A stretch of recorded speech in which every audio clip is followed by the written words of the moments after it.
Buenas tardes, doctores, ¿cómo están? Vamos a empezar, ¿ya? ¿Me escuchan?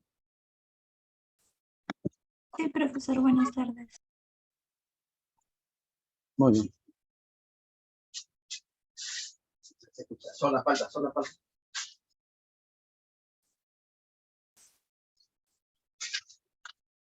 Ese juguito de naranja está mejor que de tomar ahí.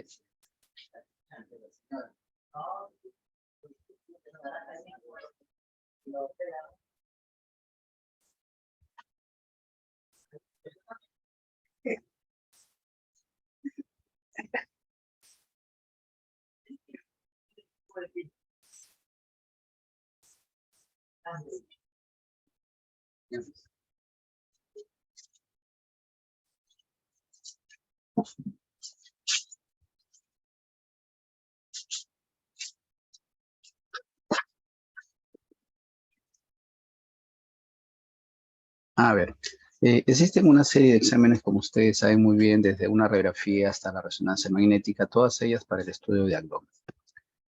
En esta imagen, como ustedes pueden observar en esta niñita, ¿no? Vemos aquí unos mamelomas, ¿no?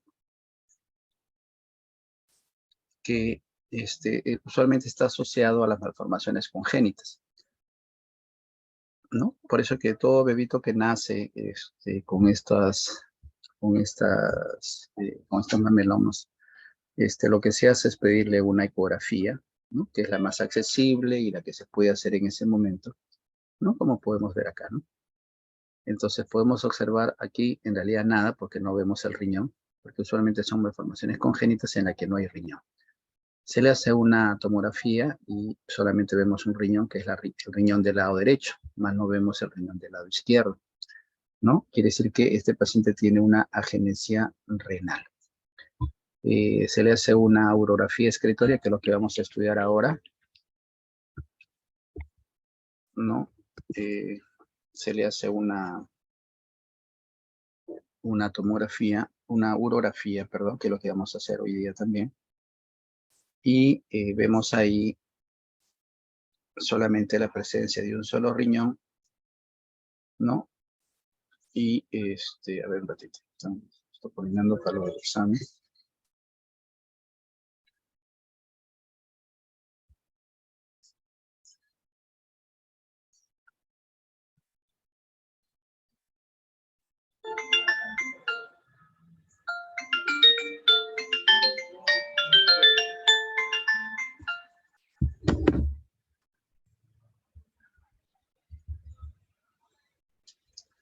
Entonces, podemos observar aquí, por ejemplo, solamente un cáliz, los cálices renales, la pelvis renal y el uréter, ¿no?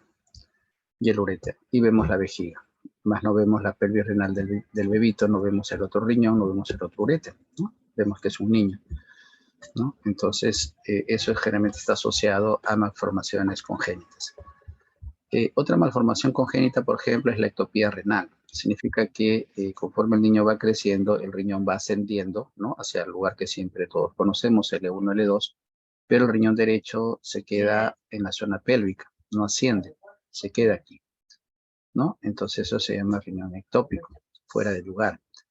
Se le hace la radiografía, ¿no? Previa inyección de medio de contraste, que vamos a ver a estudiar ahorita, ¿no? Y vemos el riñón derecho, vemos la pelvis renal, vemos el uréter, vemos su desembocadura a la vejiga, pero no vemos el riñón, ¿no? Y el riñón, como podemos ver, ¿no? Aparece aquí. Aquí está la pelvis renal, los cálices menores, cálices mayores y vemos el uréter, ¿no? Llega a la vejiga. En cambio, en el otro lado sí vemos toda la pelvis renal, los cálices menores, cálices mayores, pelvis renal y el uréter, que llega a la vejiga. Entonces es un riñón ectópico, ¿no? Es una malformación congénita.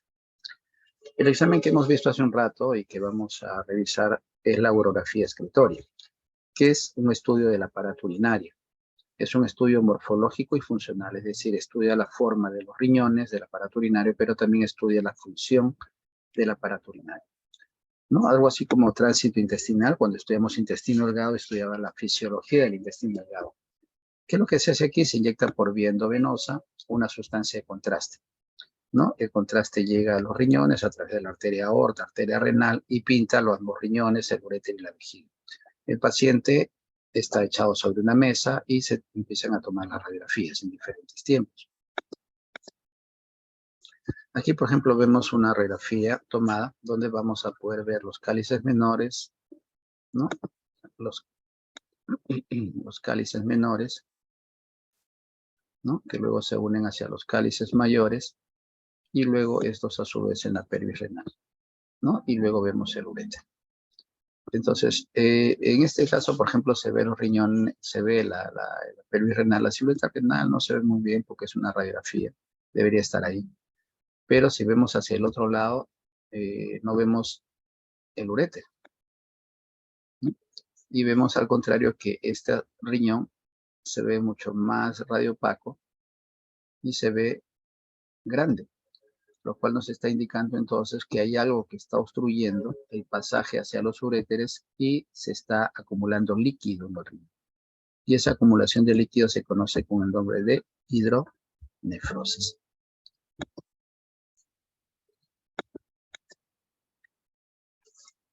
Si hoy por hoy lo que se hace, se ve cierto en las urografías excretorias, que es con equipo de rayos X, aún se hace en algunos hospitales, ¿no? Generalmente en clínicas o cuando hay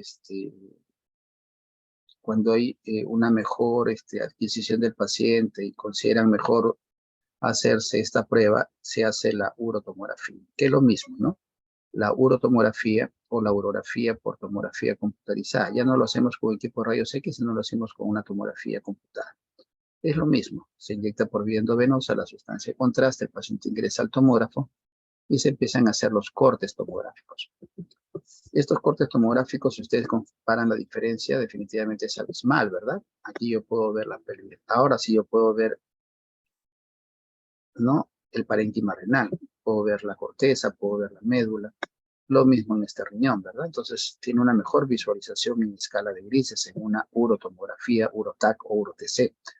Vemos los cálices menores, ¿no? Y vemos la pelvis renal, su desembocadura al uréter.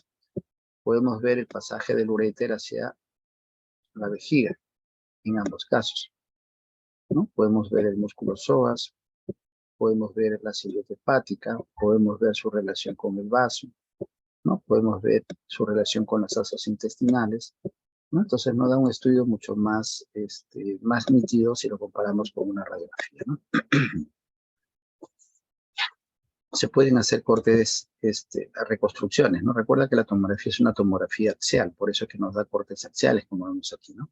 Pero podemos reconstruir en 2D, es decir, un corte coronal, y podemos reconstruir también imágenes en 3D, ¿no? Esa es la ventaja que tiene la tomografía, ¿no? Previa inyección de medio de contraste, ¿no? En este otro caso, por ejemplo, vemos aquí una calcificación, ¿no? Que corresponde luego a lo que se puede evidenciar. Esto no tiene contraste, ¿ya?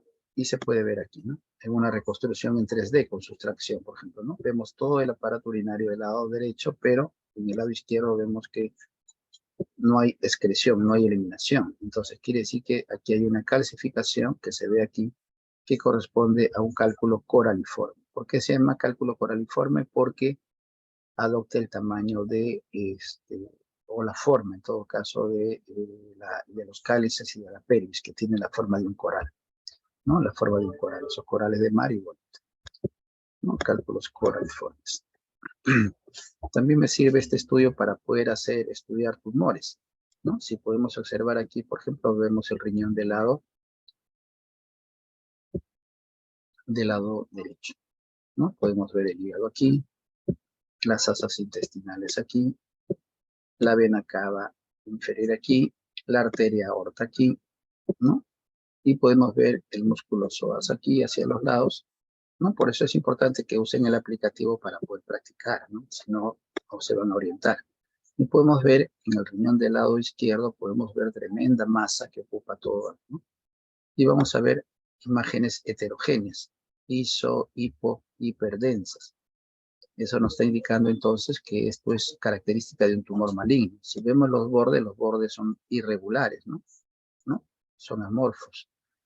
Lo que nos indica también segunda característica de tumor maligno. ¿no? Si queremos verificar más, le inyectamos una sustancia de contraste para poder pintar los vasos. ¿Cuál es la finalidad? De saber si es que hay vasos dentro de la masa.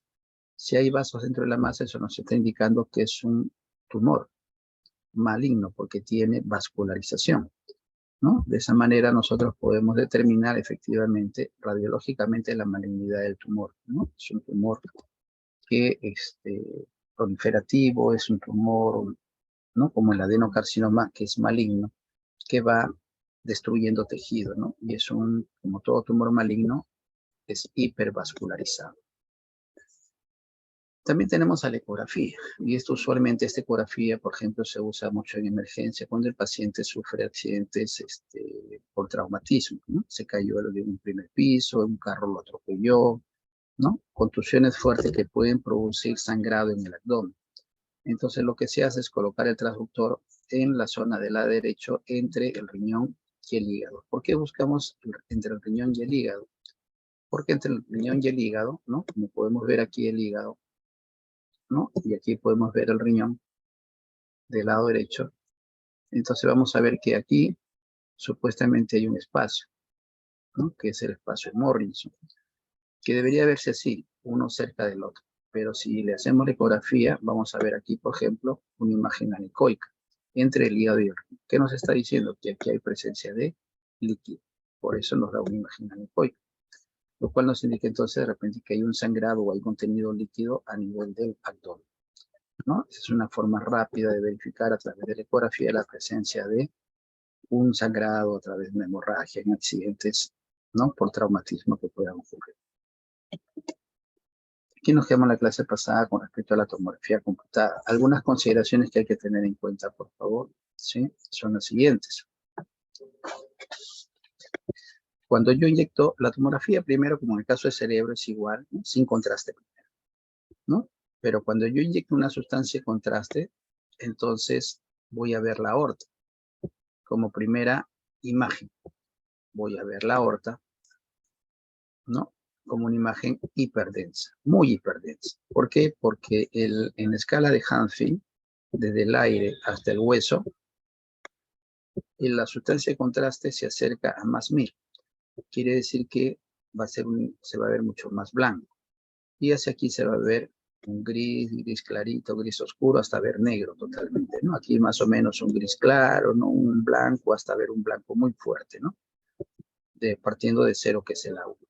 Entonces, como vemos aquí, que también el aplicativo permite usar, vemos que tiene la aorta 427 unidades Hanfield positivo. Claro, positivo, pues no, porque la imagen es hiperdensa.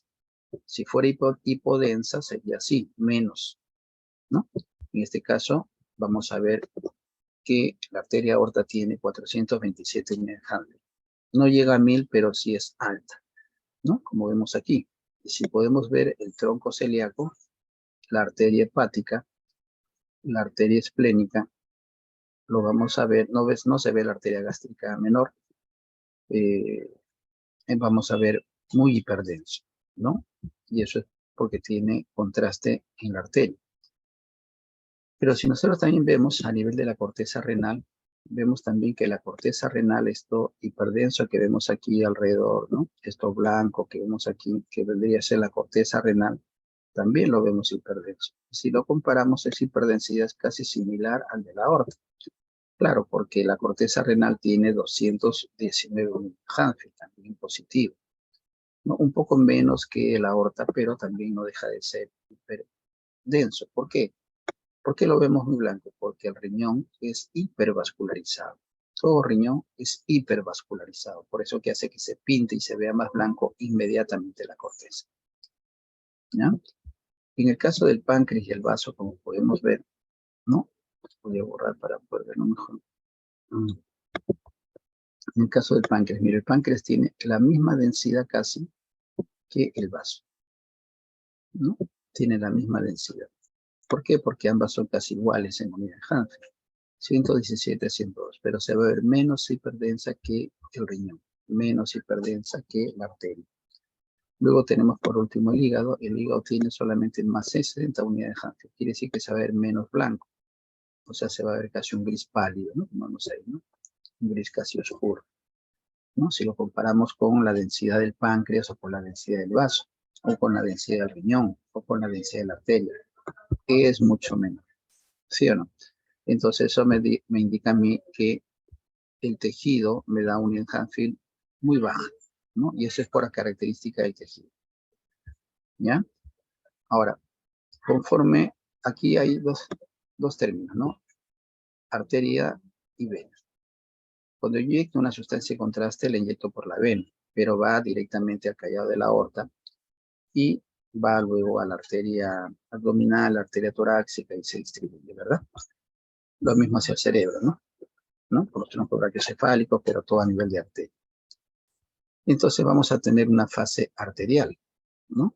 Una fase arterial en la que el contraste está pasando por las arterias, pero también vamos a tener una fase venosa, donde la sangre pasa por las venas, pero también vamos a tener una fase intermedia, ¿verdad? Y eso es porque el contraste necesariamente sigue ese recorrido, ¿no? Por ejemplo, aquí, ¿no? Aquí vemos, miren, hay varios. Si buscan en internet van a encontrar cantidad de, no hay un valor exacto, ¿no? Son parámetros más o menos referenciales en cuanto a las unidades Hanfield.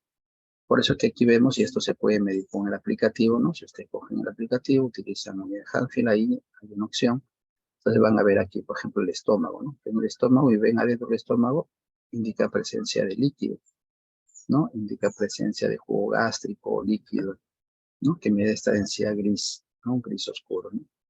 Y aquí están los valores. El promedio sale 12,4 y más o menos 12, más el área, un área de 0. O sea, el área que es, esto de aquí redondito es el área, ¿no? Aquí. ¿Qué vemos con respecto a lo que hemos revisado? A la administración de una sustancia de contraste y en relación a las fases. ¿Qué vemos? Vemos tres imágenes. ¿Cuál de ellas tiene contraste? ¿O cuál no tiene contraste? La primera no tiene contraste, las otras dos sí tienen. Perfecto, muy bien, las otras dos sí tienen. Y si tuviéramos que, en un orden, una vez que yo le inyecto la sustancia, ¿cuál es primera? Después de mi inyección. ¿Esta o esta? La del medio. Muy bien, excelente, muy bien, la del medio, ¿no? Porque podemos observar la arteria aorta y podemos ver la arteria hepática, ¿no? Y luego en la otra fase vemos la vena porta, ¿no? La vena porta. Entonces, como podemos observar, siempre tenemos que estudiar sus fases en un orden, sin contraste, luego una fase arterial y luego una fase venosa. Y más o menos tendríamos inicialmente una fase simple, una fase arterial y una fase venosa. Aporta para el estudio del hígado. Si nosotros observamos aquí abajo, que esto es pregunta de examen, de todas maneras, es que las unidades Hanfield del hígado es entre 50 y 60. ¿Sí? Más o menos debería estimar. Ni muy por debajo, ni muy por arriba. ¿Ya? Entonces, esto debería ser lo normal. ¿Ya? Como no tiene contraste, lo que vamos a ver, ¿para qué nos va a servir? Para ver calcificación, ¿no? Si hay un cálculo renal, un cálculo vesicular, una calcificación, lo vamos a poder ver con una tomografía sin contraste. Pero, ¿para qué más nos va a servir? Para hemorragias, para sangrados. Ah, profesor, claro, o sea, yo me acuerdo que cuando usted nos mostró cerebro nos dijo, ¿no? Primero sin contraste y después con contraste. Y si veíamos nosotros una imagen hiperdensa en cerebro, decíamos que esto era sangre, ¿no? Que había habido sangrado. Exactamente, pasa lo mismo aquí. Una hemorragia va a poder ser vista como una imagen hiperdensa. No tendría por qué ser diferente, ¿no? Una calcificación sí es también una imagen hiperdensa, ¿no? Pero es diferente a una imagen cálcica que una imagen, pues, hemorrágica, ¿verdad? Por su tamaño, su contenido, su forma, ¿no? ¿Para qué más nos sirve? Para poder ver líquido alrededor del hígado. El líquido alrededor del hígado, un líquido patológico, se llama citis, ¿verdad? De repente alguien va a presentar un caso clínico y viene sobre ascitis.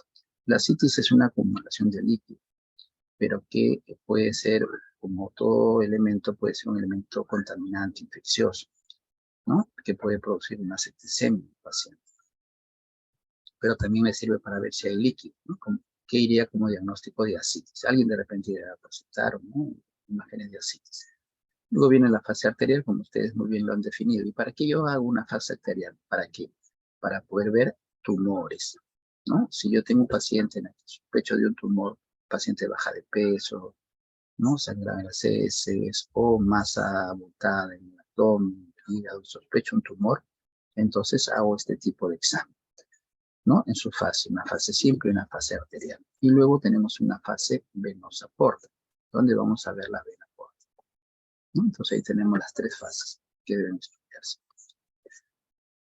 Entonces, para el estudio del hígado, ¿no? Para el estudio del hígado, para lesiones hepáticas, es muy importante el uso de la tomografía computada, pero específicamente de la tomografía espiral multiporte, ¿no? Que es una tomografía multifásica, así se llama, multifásica. Es otro tomógrafo que hace otro tipo de cortes más delgaditos, ¿no? Como cuando yo digo siempre en el ejemplo, ¿no? Como que tú quieres 100 gramos de jamonadas y te vas a la panadería de la esquina, ¿no? O a la tienda, ¿no? Entonces, como tiene un equipito así muy chiquito, te hace cortes para tu jamonada, pero te va a alcanzar para 10 personas, porque los cortes son muy gruesos, ¿no? Y entonces no vas a poder ver, pues, entre corte y corte, en la misma jamonada de repente se te va a escapar una imagen, ¿no? Una patología. En cambio, te vas a la panadería más moderna, que son poco los que tienen tomógrafos multifásicos, y te hace cortes más delgaditos, ¿no? Y te alcanza para 100 personas, ¿no? ¿Por qué te alcanza para 100 personas? Porque ha hecho cortes delgaditos. Y esos cortes delgaditos, ahí sí no se te va a escapar ninguna lesión, porque está haciendo cortes muy finitos que de repente ahí vas a ver algo. Y la ventaja es que tiene esta potestad de poder hacer las diferentes fases. Entonces volvamos a recordar. ¿Y esta qué fase sería? Inicial, ¿no? Simple o con contraste. Fase, ajá, exactamente. Simple. Fase simple sin contraste, ¿verdad? Y vemos el hígado, miren, ven imágenes heterogéneas y vemos en el hígado aquí, ¿no? Una imagen un poquito rara, ¿no? De contenido heterogéneo, ¿no? Aquí, ¿no? No sé si lo ven, ¿no? Aquí, ¿no? Una imagen así, más o menos, ¿no? Que se ve como una imagen heterogénea, ¿no? Y eso lo podemos ver, ¿no? En la fase simple, ¿no? ¿No? ¿No? Acá, ¿no? ¿Vemos? ¿No? Una bolita, ¿no? Entonces vamos a ver ahí, por ejemplo, la imagen, ¿no? Entonces, puede ser un quiste hepático, que es muy común. Puede ser un tumor hepático, que también es muy común en hígado. Puede ser un hemangioma, es decir, un tumor benigno, pero que tenga vasos. Un adenocarcinoma puede ser, que es un tumor maligno que también tiene vasos, pero no es lo mismo un hemangioma que es benigno que tener un hepatocarcinoma, que es maligno, pero ambos tienen vasos. Entonces, la biopsia nos va a decir qué tipo de tumor es, ¿no? Como cuando vimos el video. Entonces, veamos aquí. Después de la fase simple, ¿qué fase viene? La imagen B. Arterial. Con contraste. Fase arterial.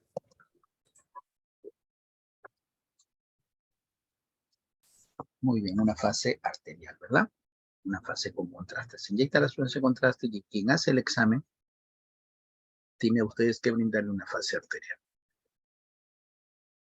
Y luego, ¿qué vemos? Una fase Venosa. Venosa. venosa. Exactamente, ¿no?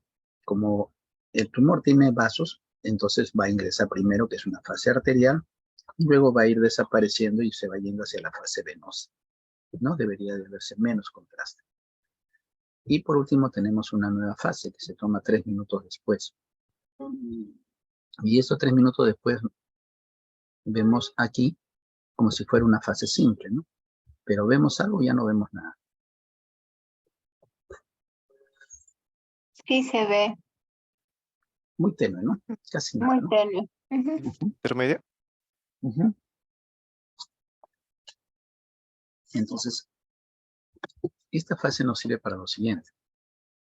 Este es un paciente con un carcinoma hepatocelular que ha tenido previamente una cirrosis. Este es un paciente que viene donde ustedes que tiene esteatosis hepática, hígado graso, grado 4, sigue a una cirrosis hepática y una cirrosis hepática llega a un cáncer hepático. Y realmente son pacientes que hacen este tipo de neoplasias. Entonces, primero el A, como ustedes bien han definido, una sustancia sin contraste, ¿no? Donde se ve una lesión nodular ligeramente hipodensa. Luego pasamos a una fase arterial, que se toma 25 después de inyectada la sustancia de contraste. Luego hacemos una fase portal, que es la que ustedes dicen, ¿no? Que es la de la vena porta, que es una fase venosa. Luego una fase tardía, o también llamada fase de lavado.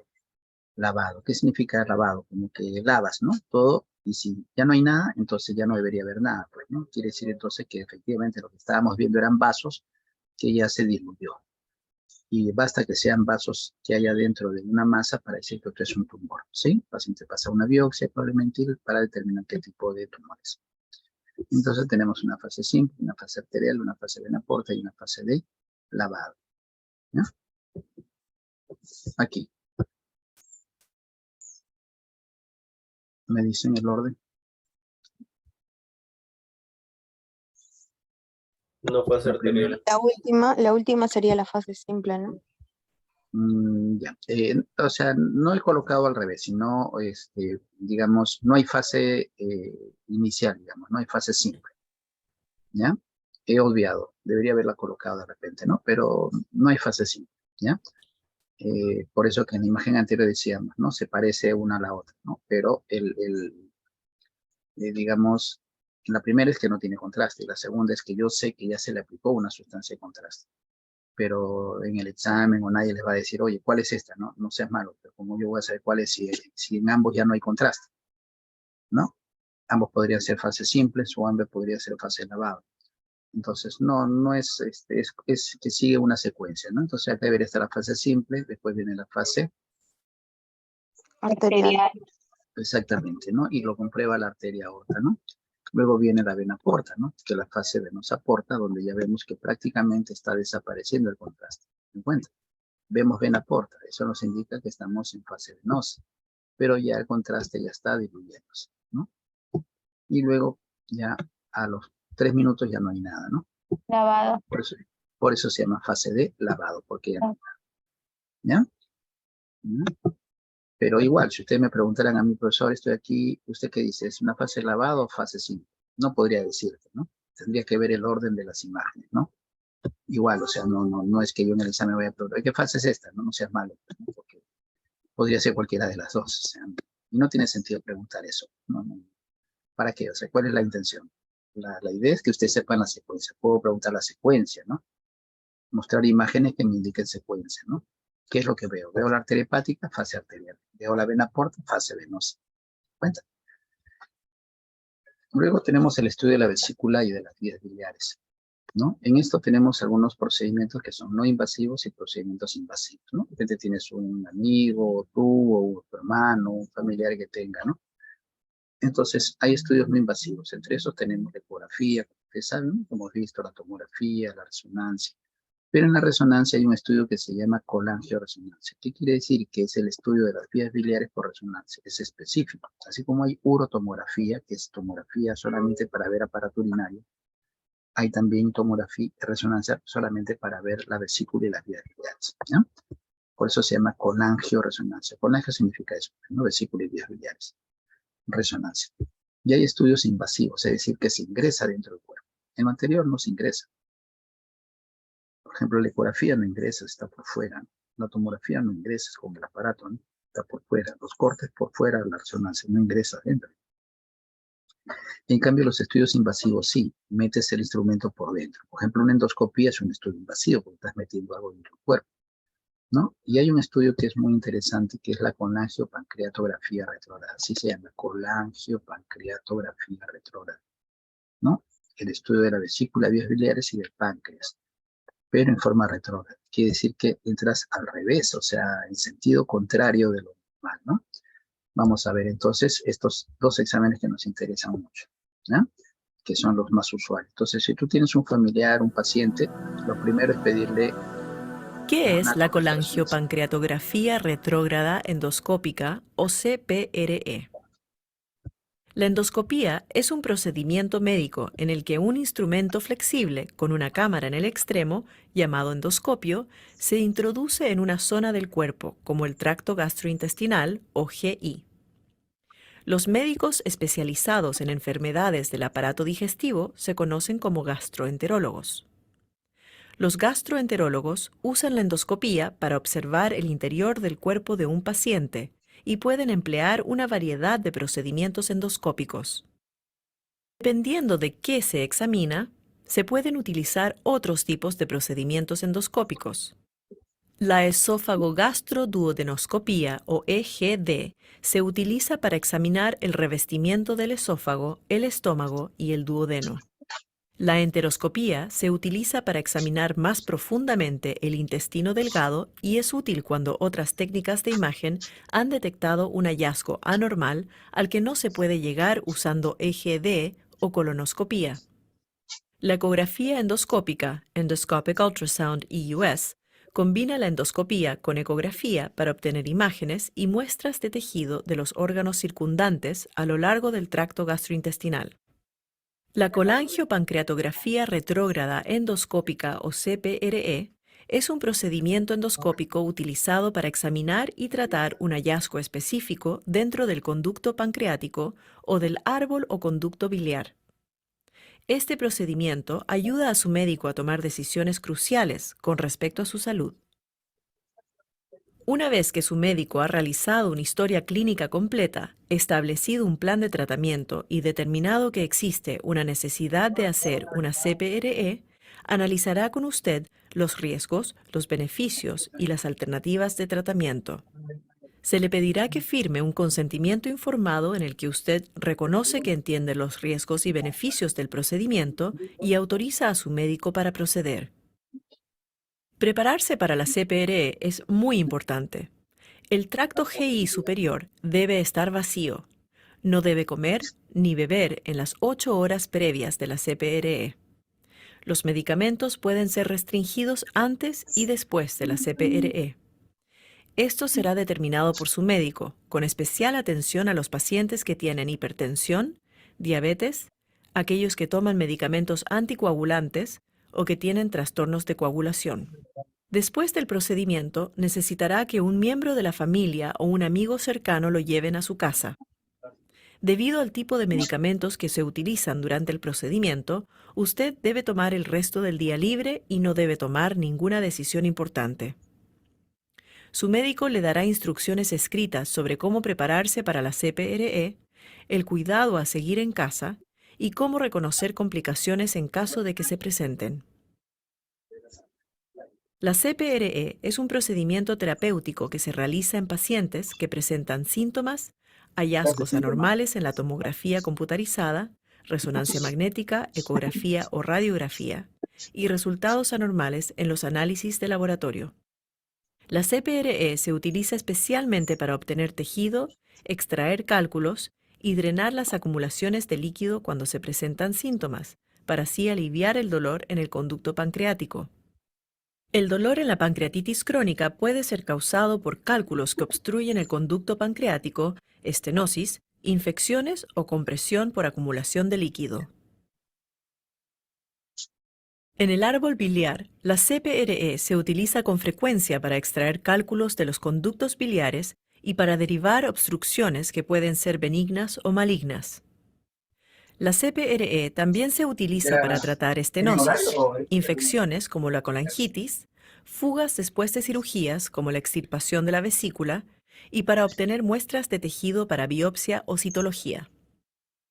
La CPRE se realiza generalmente como procedimiento ambulatorio, pero en ocasiones se realiza cuando el paciente está en el hospital por un problema agudo. Los gastroenterólogos pueden trabajar junto con anestesiólogos para sedar al paciente. Puede aplicarse un anestésico local, como aerosol en la garganta, para adormecer el reflejo nauseoso. Sus signos vitales serán controlados cuidadosamente durante todo el procedimiento. El procedimiento puede ser corto o largo, dependiendo de la complejidad del caso. Se utilizará una pieza bucal para proteger tanto sus dientes como el endoscopio. El endoscopio de la CPRE se introduce en la boca, pasa a través del esófago, hacia el interior del estómago y el duodeno. Se insufla aire para distender el duodeno y permitir la visualización. Una vez que el endoscopio está en el duodeno, se localiza la papila mayor, también conocida como ampolla de Vater. Es importante señalar que las secreciones tanto del páncreas como del conducto biliar drenan conjuntamente en el duodeno a través de la papila mayor. Un cable guía y un catéter se insertan a través de la abertura de la papila para obtener acceso al conducto pancreático o biliar, dependiendo de dónde se encuentre la enfermedad. Mediante fluoroscopía, que es una combinación de una máquina de rayos X, un cable guía y medio de contraste que se inyecta a través del catéter, se coloca una cánula en el conducto deseado para que el médico identifique el problema y proporcione tratamiento. Si se identifica un cálculo en el páncreas o en el árbol biliar, se puede extraer cortando el músculo esfínter dentro de la papila mayor. Esto se denomina esfínterotomía. El cálculo se extrae empujándolo hacia fuera del conducto y hacia el intestino delgado mediante un globo que barre y limpia el conducto. Luego se elimina de forma segura en las heces. Si se observa bloqueo o tejido extraño, puede obtenerse una muestra, la cual se envía al laboratorio para su análisis.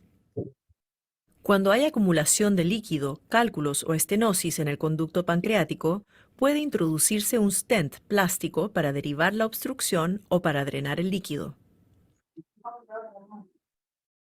Una vez que se deriva la obstrucción, puede restablecerse el flujo normal. En el conducto biliar, si un tumor causa la obstrucción y requiere drenaje, se puede utilizar un stent de metal, si la enfermedad es maligna, o un stent de plástico si se desconoce si la obstrucción es benigna o maligna, para derivar la obstrucción y restablecer el flujo hacia el duodeno. La CPRE es más invasiva que los procedimientos endoscópicos de rutina y conlleva riesgos de complicaciones. Por ejemplo, pancreatitis aguda en aproximadamente 5 a 15% de los casos, dependiendo de la indicación. Si se produce pancreatitis, por lo general se requiere hospitalización por pocos días. Otras complicaciones menos frecuentes, especialmente si se realizó esfinterotomía, incluyen hemorragia, infección, perforación y posibilidad de muerte. La CPRE es un procedimiento endoscópico avanzado que debe ser realizado por médicos bien entrenados y experimentados. No dude en preguntarle a su médico acerca de su experiencia realizando CPRE. Muy bien. Aquí, por ejemplo, vemos primero, lo que hemos visto es un procedimiento intervencionista, como en el caso de las arterias del cerebro, ¿no? Como ustedes también han visto, que se hace en un servicio de diagnóstico por imágenes. Entonces, lo que estamos viendo ahorita es la colangioresonancia, que es un procedimiento no invasivo, pero este es para diagnosticar, el otro es para diagnosticar y hacer tratamiento. En este caso, se hacen las colangioresonancias ambulatoriamente, ¿no? ¿Qué me permite ver? Si esta es la vesícula biliar y hay un cálculo, el cálculo se contrae, la vesícula biliar se contrae y expulsa el cálculo y queda en el conducto cístico, como podemos ver aquí, ¿no? Queda enclavado y eso hay que sacarlo.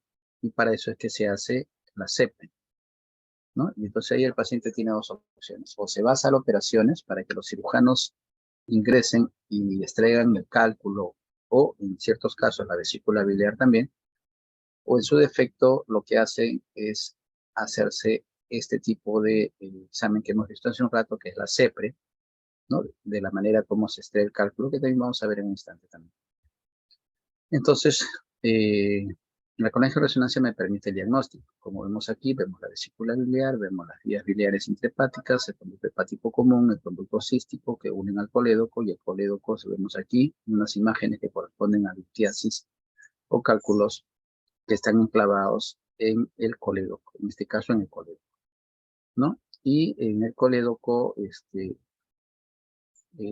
ya no hay pasaje, ¿no? De la bilis hacia la segunda porción del duodeno, ¿no? Y como también aquí está la ampolla de Vater, entonces también complica, ¿no? El conducto de Birson y produce una inflamación del páncreas, una pancreatitis. Entonces la resonancia también es una prueba de elección porque me permite visualizar tanto el T1, T2, la vesícula biliar como vemos aquí, ¿no? En resonancia. Y las indicaciones, por ejemplo, son todo lo que hemos visto, que ya hemos escuchado, ¿no? Pero específicamente para poder ver cálculos a nivel de las vías biliares, ¿no? Para malformaciones congénitas, ¿no? También.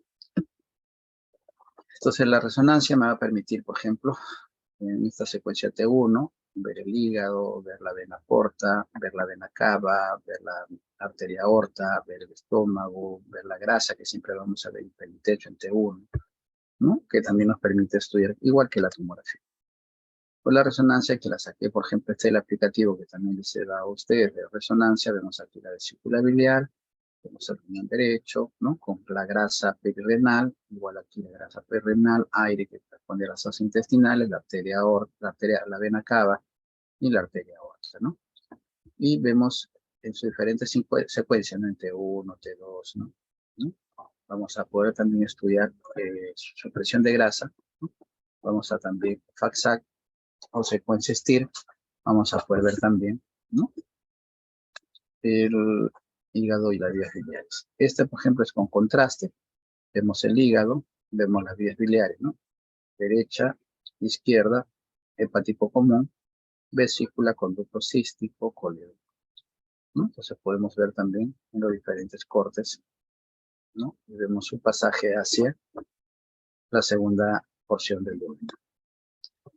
En este caso, por ejemplo, lo que vamos a ver una litiasis. Si nosotros observamos aquí, hay una imagen de defecto, o que se llama imagen por sustracción, que obstruye este conducto, o obstruye los conductos, ¿no? Vemos aquí, completamente dilatado, ¿no? Esta es la vía intrahepática, las vías intrahepáticas, y esto que estamos viendo aquí corresponde al colédoco. El colédoco tiene algo que está obstruyendo que ha quedado aquí, ¿no? Si vemos en otra imagen, efectivamente, vemos una imagen aquí, que hay algo que está obstruyendo el colédoco que hace que ésta se inflame, aumente el grosor de sus paredes, aumente el diámetro. Y estamos hablando ahí de una litiasis a nivel de colédoco, ¿no? Que es la misma que habíamos visto en la ampolla de Baker. Luego tenemos con la colangioresonancia también lo que tenemos es, vemos aquí estoy colocando la parte anatómica, ¿no? Para que ustedes se referencien qué es lo que estamos viendo, ¿no? El hepático común, ¿no? El conducto cístico, ¿no? La vesícula biliar, ¿no? Y el colédoco. Pero el colédoco no lo vemos. ¿Por qué no lo vemos? Porque tiene un cálculo enclavado, ¿no? ¿De dónde salieron esos cálculos que están enclavados? De la vesícula biliar. Mira la vesícula biliar, llenecita de piedras, ¿no? Llenecita de piedras. Entonces, cualquiera de estas piedras puede salir. Entonces, mejor es sacar la vesícula biliar y se acabó el problema, ¿no? Y mirar, obviamente, que no haya un cálculo residual en vías hepáticas. Y ahora vamos a ver, entonces, aquí, por ejemplo, vemos la vesícula biliar, vamos a ver los cálculos, vamos a ver las vías intrahepáticas y extrahepáticas aumentadas de tamaño, o sea, completamente dilatado, ¿ve? Completamente dilatado, y eso indica entonces aquí, en esta imagen, que no se ve un cálculo, ¿no? Que está enclavado. Entonces, lo que hacemos es, en este caso... Los cálculos que salen de la vesícula son una emergencia, dado que van al colédoco, obstruyen completamente el flujo biliar y pueden generarle a nuestro paciente colangitis. Aquí le presentamos un caso de un paciente que ingresó al servicio con dolor abdominal, fiebre y escalofríos. Se llevó a estudios y se encontró que el colédoco estaba dilatado y las bilirrubinas elevadas. Observen cómo la papila hay escaso flujo biliar y está abombada, es decir, que probablemente tiene algo debajo de ella que está obstruyendo el flujo biliar, por lo cual pasamos un papilótomo de punta y cortamos la papila y observen cómo al fondo se ve un cálculo que estaba obstruyendo completamente el flujo biliar. Este cálculo está saliendo aquí, observen cómo sale, con mejoría inmediata del paciente del dolor, descenso de la bilirrubina y recuperación. Lo que hemos visto es lo que hemos visto en el video, ¿no? Un CEPRE, ¿no? Un CEPRE para la extracción del cálculo, ¿no? Que es un procedimiento invasivo, que no solamente diagnostica, sino también se hace el tratamiento. Luego tenemos la colonoscopía virtual, En la clase pasada estudiamos la radiografía de colon, ¿no? Le vimos la imagen de el signo de la mordida de manzana, ¿no? Que nos indica un cáncer de colon, divertículos. Pero ese es con un equipo de rayos X. Con un equipo de tomografía también se puede hacer, el estudio de colon, ¿no? Entonces aquí tenemos, por ejemplo, el paciente ingresa, ¿no? A una sala de tomografía, ¿no? Igual, y se puede estudiar el colon, pero con tomografía, ¿no? Igual que los riñones se hacen con rayos X, pero también se puede estudiar por tomografía. En este caso, estudiamos por tomografía, ¿no? Entonces, lo que se hace aquí es, como ustedes pueden ver, ¿no? Virtualmente se va ingresando, se ve por fuera, pero también se ve por dentro la luz. O sea, puedes ver por fuera, pero también puedes ver. Si haces un estudio del colon, ¿no? Virtualmente. Eso se llama colonoscopía virtual, por tomografía computada. Entonces podemos ver la luz del útero, la luz, perdón, del colon, ¿no? Ver si adentro hay la mordida de manzana, ver si hay pólipo, ¿no? Si hay un divertículo, entonces uno va, o se toma un tejido y se manda a la biopsia. No es como una endoscopía, ¿no? Pero la diferencia es que se hace por vía virtual y con tomografía computada,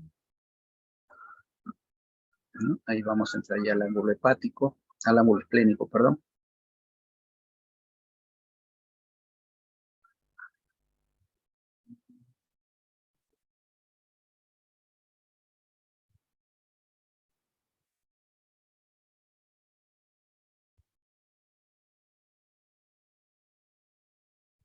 ¿Se dan cuenta?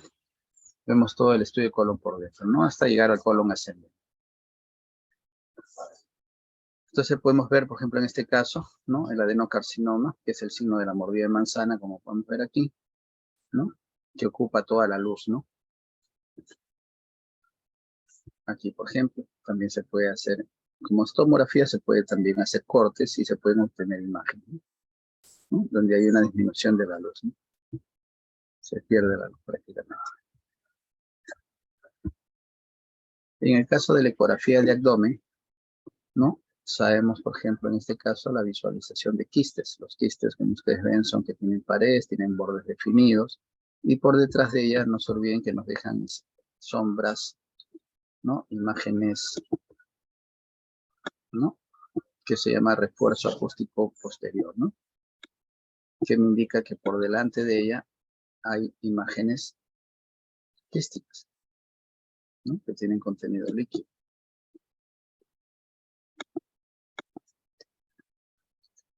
¿no? Hígados poliquísticos, varios quistes, ¿ven? Acá está, ¿ven? El refuerzo acústico posterior. ¿Cuándo se produce? Cuando por encima hay líquido. Y eso nos hace que nos ayude a diferenciar qué es un quiste hepático, ¿no? Aquí vemos también un quiste hepático pequeño y aquí vemos un quiste hepático. O sea, puede también darse esa. Aquí, por ejemplo, si comparamos los dos bordes, los dos contornos, ¿cuál es la diferencia entre uno y otro?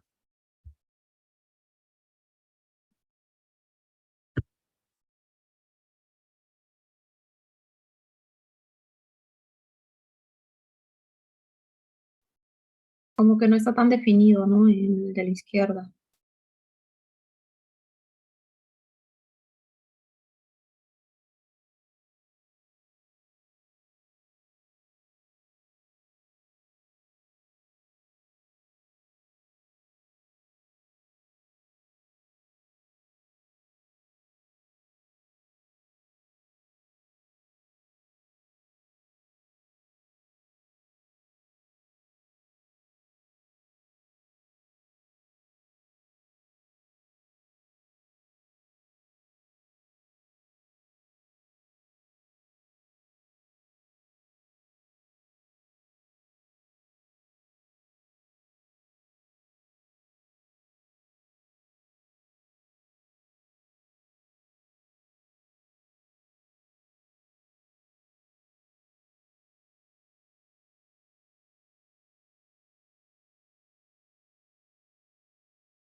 Creo que se le fue el internet al doctor, ¿verdad?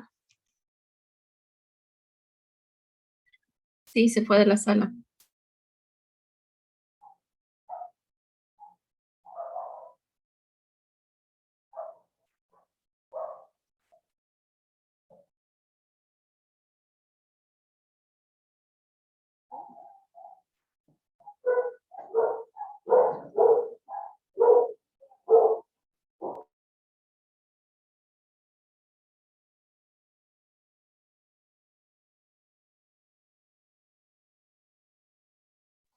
Chicos, creo que aquí está M2 y bueno, M6 también. Con respecto a lo del examen de morfofisiología, va a ser el día 25 por si acaso, ¿ya? Ese mismo día también se van a entregar las guías. Con respecto al horario del examen de la unidad 4, eso sí no tengo la hora, pero sí, este viernes 25 se va a dar el examen y se va a enviar las guías. Se va a aperturar pues en el Canvas para que lo puedan enviar. Te refieres a teoría, ¿no? A morfoteoría. Y morfofisiología para M2 y M6. Para la entrega de la guía, ¿hay algún modelo del formato? Lo vas a tener que escanear y si lo has hecho a mano, lo escaneas todas las hojas, lo unes en un documento, uno solo, y así lo envías, así lo vas a enviar como una tarea por Canvas, un poco lo van a aperturar. Pero ese mismo 25 se va a entregar. Muchas gracias.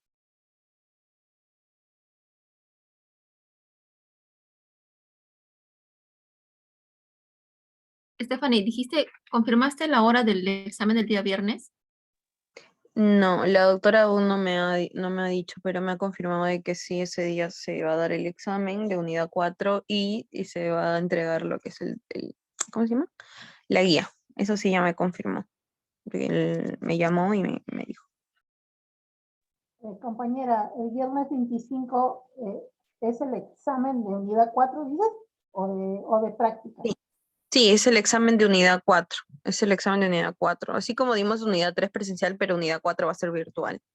Ya, eso es confirmado. Una consulta, ¿se va a necesitar Zoom o sea, cámara o va a ser igual que la vez anterior? Probablemente no se utilice Zoom, pero igual, igual tengan ahí, pues, no su celular o su laptop o el dispositivo que tengan. Es que Pero bueno, un grupo tenemos clase de desarrollo justo una hora antes, media hora antes del examen, ¿no? Entonces, para ir a nuestras casas es imposible.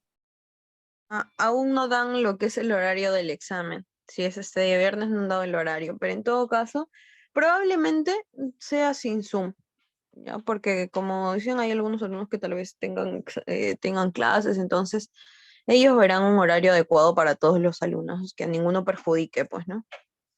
Y bueno, eso hasta ahora es lo que me ha mencionado la doctora Galina. Más no me ha comentado, pero apenas sepa del horario les digo.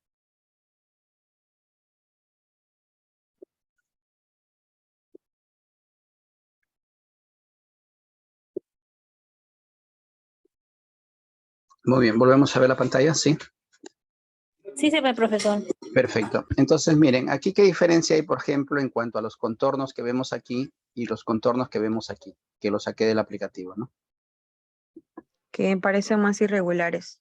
Perfecto, muy bien, ¿no? Entonces aquí hay contornos irregulares, ¿no? Medio erosionado, ¿no? Entonces, eso también tienen que evaluar, ¿no? Más el contenido, ¿no? Entonces, si podemos ver aquí, por ejemplo, los bordes es cierto, son bordes irregulares, son imágenes características de una cirrosis hepática, ¿no? Paciente con esteatosis hepática también, ¿no? Esto de que estamos acá, vemos el lóbulo caudado, por si acaso, ¿no? Que aquí no se ve, pero bueno, aquí se ve, ¿no? Que no es una imagen patológica, sino es el lóbulo caudado, ¿no? Entonces, aquí, por ejemplo, vemos lo mismo que habíamos visto hace un rato, ¿no? Igual, el hígado, como hemos visto que un paciente que tiene probablemente esteatosis hepática y probablemente por bordes irregulares una probable cirrosis, buscamos entonces el tumor, ¿no? ¿Cómo lo buscamos? Inyectando una sustancia de contraste. Inyectamos una sustancia de contraste y vemos, ¿ve? Que a través de la arteria hepática va emitiendo, ¿no? Por ahí una rama colateral y va pintando el tumor. Y luego, esta es una fase temprana y una fase más tardía que podríamos, ¿no?, ahí incluir, ¿no? Dependiendo si hay este tipo de tomógrafo que tendríamos a la mano, la multifásica, que es la fase arterial, fase venosa, fase de lavado, vamos a encontrar esto, ¿no? Que al rato se va a diluir, ¿no? Y eso significa que efectivamente lo que estamos viendo acá son vasos, ¿no? Porque en fases distintas se empieza a diluir, ¿no? Se empieza a diluir, ¿no? Y la ecografía también me permite diagnosticar adenocarcinomas también, ven el contenido heterogéneo, ¿no? Los bordes también bordes irregulares, ¿no? No es redondito, ¿no? Otra cosa que tienen que considerar es el tejido, por ejemplo. Miren el hígado y miren el riñón, ¿no? Es notable la diferencia de hiperdensidades. Acá hay hiper y acá hay hipodensidad. En el caso de la ecografía, que es este caso, ¿no? De la ecografía vemos una imagen hipoecogénica o hiperecogénica y vemos aquí una imagen hipoecogénica, anecogénica, ¿no? A diferencia de una ecografía normal, donde deberíamos de ver casi la misma densidad. ¿Sí? En ecografía básicamente casi deberíamos ver la misma densidad. Una línea nomás que separa, ¿no? Que es el espacio Morrison, pero que debería tener la misma densidad. Eso nos está indicando entonces que algo está pasando a nivel del hígado, que hay un exceso de hiperdensidad, que si nosotros le hacemos una ecografía, ¿no? Vamos a ver entonces, en ecografía, esta es la densidad del hígado en una tomografía, ¿no? Ven una densidad homogénea, ¿no? Pero si le hacemos una ecografía de hígado, vamos a ver esto, ¿no? Un brillo, ¿no? Que nos indica grasa en el hígado. O sea, esto es un hígado graso, que no te permite ver, el sonido no pasa para que puedas ver las venas, la vena porta, las venas, la arteria hepática, no te permite, como en este caso, ¿no? La vena hepática media, la vena hepática inferior, la izquierda, perdón, la derecha, no te permite ver en un paciente normal. ¿Por qué? Porque la grasa no te deja ver, ¿no? Doctor, así sea hígado graso, porque creo que dicen leve, moderado y severo. Así Claro, sea claro. hígado graso Sí, leve claro, no o te sea, deja leve ver. te va a permitir ver algo, ¿no? Pero muy borroso, ¿no? Pero cuando ya hay bastante grasas, vas a verlo así, ¿no? Como un espejo se ve, ¿no? Brillante, ¿no? Al ecógrafo, ¿no? Entonces vas a ver esto, ya no te va a permitir ver, ¿no? Entonces tienes que hacer la tomografía, porque en la ecografía no puedes ver, ¿no? Vas a verlo así. Porque deberías ver así, pero no lo ves así, lo ves así. Mira el brillo, ¿no? Compara, ¿no? Es diferente. Entonces la tomografía sí te permite hacer cortes. Y mira la densidad del hígado, ¿no? No ves un hígado bonito, ¿no? Como se veía en las otras imágenes, ¿no? Así más o menos, ¿no? ¿No? Es tejido graso, ¿no? Hígado graso. Aquí vemos la vena porta, por ejemplo, ¿no?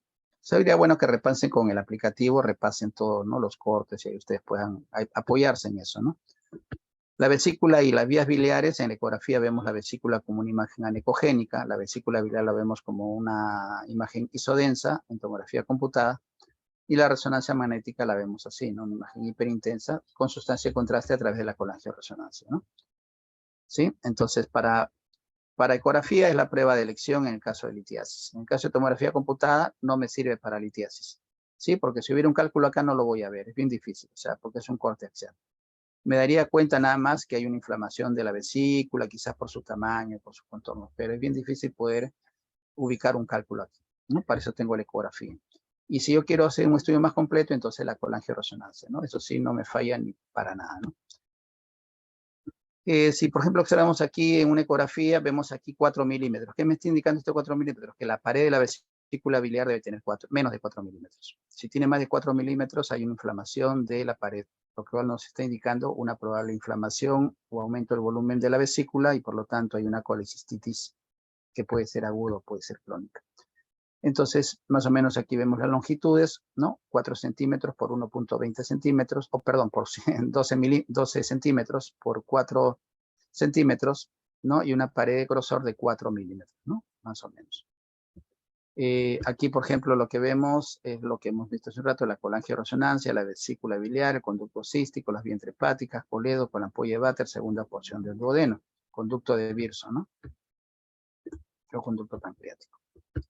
Para ya ustedes saben, pues, ¿no? Para litiasis vemos imágenes, ¿no? Hiperecogénicas, ¿no? Que nos indican presencia de cálculo.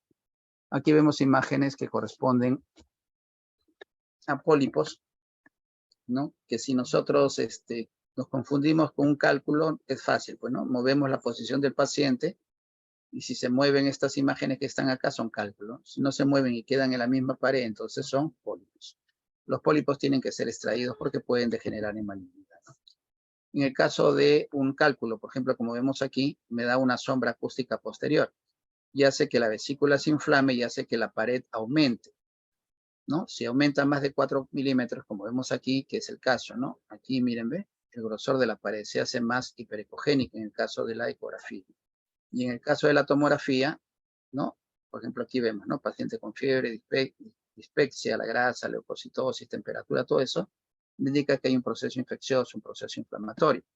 Entonces, si vemos aquí, vemos la vesícula biliar, ¿no? Que se ve anecogénica por el líquido, vemos la pared, vemos un cálculo, ¿no? Vemos el cálculo y vemos aquí la sombra acústica posterior que se produce siempre por debajo de un cálculo.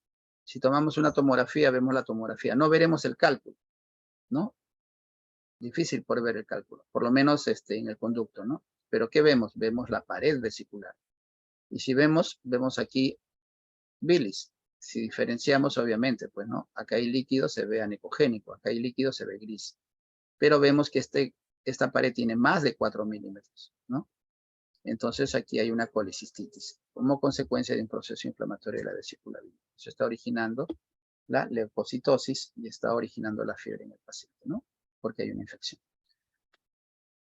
En el caso de la ecografía y tomografía, vemos aquí nuevamente la vesícula biliar, vemos aquí el cálculo, vemos aquí la vesícula biliar. Si vemos toda la vesícula biliar, aquí tiene líquido y aquí toda la vesícula tiene bilis, ¿no? O sea, todo. Pero si observamos en esta imagen, por ejemplo, ¿no? Que la mostramos pero en la clase inaugural, vemos acá la vesícula biliar, pero aquí vemos aire, ¿no?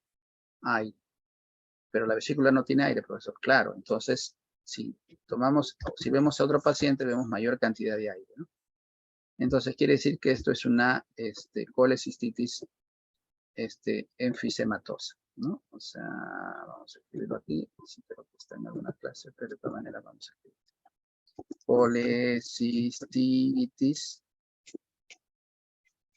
Colecistitis enfisematosa, ¿no? Colecistitis porque hay una inflamación y enfisematosa porque hay aire, ¿no? Y el aire se ve negro, ¿no? Entonces por eso es una colecistitis enfisematosa. ¿Ya? Por favor, revisen sus aplicativos, hagan los cortes para que puedan ir comparando imágenes, ¿ya? Entonces, para terminar, tenemos los artefactos. Los artefactos, como ustedes saben, pues me orienten algo, ¿no? Si esta es la vesícula biliar, por ejemplo, y es líquido, por debajo de ella, se va a ver un refuerzo, ¿no? Como vemos aquí, un refuerzo acústico posterior, ¿no? Que se ve aquí también. Entonces, como este es un líquido normal, porque hay líquido en la vesícula biliar, no hay ningún problema. Pero si yo veo un refuerzo acústico posterior en otra parte, me está indicando que arriba hay presencia de líquido. Probablemente sea un quiste que esté dándole un refuerzo acústico posterior. Y en la sombra acústica posterior, vemos que el cálculo, por debajo de ella, no pasa el sonido y se produce una sombra acústica posterior. Y eso me indica que por encima de la sombra hay una piedra, hay un cálculo, una imagen sólida, compacta. Si vemos aquí hay un cálculo, aquí hay una piedrita, que no se puede ver de pronto, que puede pasar desapercibido, pero por esta sombra acústica posterior, digo, no, a mí me enseñaron esto, me acuerdo que pues uno dijo que si hay una sombra acústica posterior, por encima hay una imagen litiásica. Mira, ve acá está, ¿eh? Igual lo mismo pasa aquí, ¿no? Que me indica la imagen gracias a un refuerzo acústico posterior. Doctor, A una sombra acústica posterior. Sí. Con respecto al que dijo del refuerzo, ¿cómo? Lo que mencionó no lo entendí muy bien, lo del refuerzo del que estaba detrás del vesícula. Bueno, era un repaso de la primera clase, ¿no? El refuerzo acústico posterior se forma cuando hay líquido por encima. Eso. Cuando el sonido viene, atraviesa un contenido líquido, se forma un refuerzo, una imagen blanca. Entonces, si yo veo un refuerzo acústico posterior, tengo que abrir mis ojos porque por encima de ella hay líquido. Si es líquido de la vesícula, es normal, pues, ¿no? La vesícula tiene líquido. Si encuentro por debajo de la vejiga refuerzo acústico posterior, es normal, porque yo sé que en la vejiga hay líquido. Pero de repente en el hígado no tiene líquido. Entonces, si yo veo un refuerzo acústico posterior por debajo de una ecografía del hígado, de repente hay un quiste que tiene contenido líquido y que me esté originando un refuerzo acústico posterior. Muy bien, doctores, muchísimas gracias. Nos vemos. Lo del examen todavía no hay nada confirmado, por favor. De todas maneras, estudien, ¿ya? Igual se les va a comunicar con tiempo, ¿no? No sé qué saben ustedes del examen con respecto a Stephanie, Liliana, de repente sabes algo, has escuchado algo, te han comentado algo. Salió por ahí un mensaje diciendo de que el examen final iba a ser El presencial. domingo. No. Sí, también me comentaron eso de, bueno, he visto en otros grupos que unos chicos habían dicho de que el examen de imagenología supuestamente iba a ser presencial. Ah, Pero con no, pero respecto al pero examen de imagen, no, yo informé no, o sea, que de iba lo a que ser este hayamos, domingo. Ajá. no. O sea, de lo que hayamos dicho nosotros, bueno, no, ya eso pueden ser comentarios. Pero me Ujú. refiero si tú tienes información de parte de la escuela, de parte de la coordinación, de parte de que la Ah, doctora ya. Galina o la doctora Basurto les haya dicho, jóvenes, por si acaso el examen va a ser final, tanto de imagenología como de morfofisiología va a ser presencial. Ah, no. Con respecto a la otra valía no me menciona nada de Ya, de imagenología. Lo que me menciona. morfofisiología, ¿cuándo dan ustedes su examen final?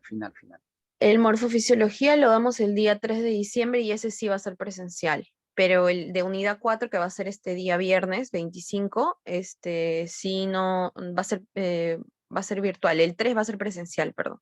Ujú. Ya, y el presencial, el final presencial lo dan el, 3 de diciembre, ¿qué día cae? sábado. Sábado. Ujú. Entonces, probablemente, quizás, no sé, todavía no me confirman, pero igual ustedes tienen que estudiar, no tienen que dejar de estudiar. Sí. Y no estudian tanto si va a haber o no va a haber examen. Ya me confirmarán, estoy en eso, estoy que hago las consultas, nadie me responde, para que me diga si es que vamos a hacerlo virtualmente o va a ser presencial, ¿no? Si es presencial, no sé si será la misma fecha del examen final o va a ser en fechas distintas. Entonces sería bueno que ustedes como delegados o quienes son delegados o quienes tienen cierto peso sobre o su delegada general, pregunte a la doctora Basurto directamente, porque ella es la directora, si es que el examen de imagenología va a ser virtual como siempre o va a ser presencial. La diferencia radica mucho porque la virtualidad te permite entrar imágenes, ¿no? La presencialidad, no sé de qué manera podrían ingresar imágenes en fotocopias que a las finales no se vean bien y después origine cierto reclamo en que ustedes no puedan visualizar una imagen y es por la impresión, ¿no? A diferencia que cuando lo dan en pantalla, pues es diferente, ¿no? Y además se van a sumar el examen de imagenología se va a sumar de repente a las preguntas de morfo, entonces ya no van a tener que responder, ejemplo, 20 preguntas, no sé cuántas preguntas responderán ustedes, sino van a tener que responder 30, 40 preguntas y ya no van a ser las mismas al mismo tiempo, ¿no? Y va a ser en la misma fecha donde van a tener que dar el mismo examen, o sea, en la misma fecha van a tener que resolver más preguntas, ¿no? Van a tener que estudiar más, ¿no? Que diferente Ya. a que estudien antes imagenología y después ya descansan y en la final solamente dan morfo.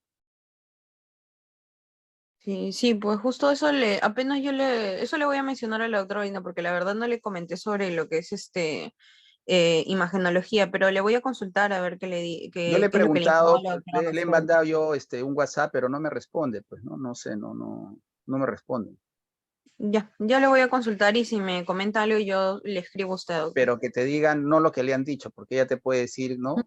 Que la doctora dice, ¿no? Pero no es Sí. nada oficial, pues yo solamente he visto ahí, dice, examen final será presencial, pero no dicen de qué, si de morfo, de otros cursos, de imagenología, no dicen. Ya sí, yo le voy a consultar eso a la doctora, cuál ¿Ya? es la indicación. Ujú. Claro, que Ya. según lo que la escuela disponga para saber cómo se va a hacer, ¿no? El examen, si va a ser el mismo día, va a ser otro día distinto, va a ser dos Mm, exámenes diferentes, porque hay algunos que llevan conmigo y hay algunos que llevan con el profesor Incio. Sí, justamente eso. A veces los mensajes, lo malo es que a veces los mensajes, como le dije la otra vez, lo envían, lo que usted envía lo reparten por todos los grupos y eso es Claro, lo que mal informa, ¿no? Pero claro, porque mira, yo te digo, ¿no? Y eso conversarlo con la doctora así de una manera muy sutil, porque ¿qué pasa? Yo de repente, ya yo hago las preguntas de examen y el profesor Incio también hace las preguntas de examen. Y si todo entre en un solo examen, ¿sí? Imagínate que a ti te ven una pregunta del profesor Incio y a ustedes, ¿no? Le ven una pregunta del profesor Incio. Lo más probable es que ustedes no sepan de repente responder esa pregunta. claro.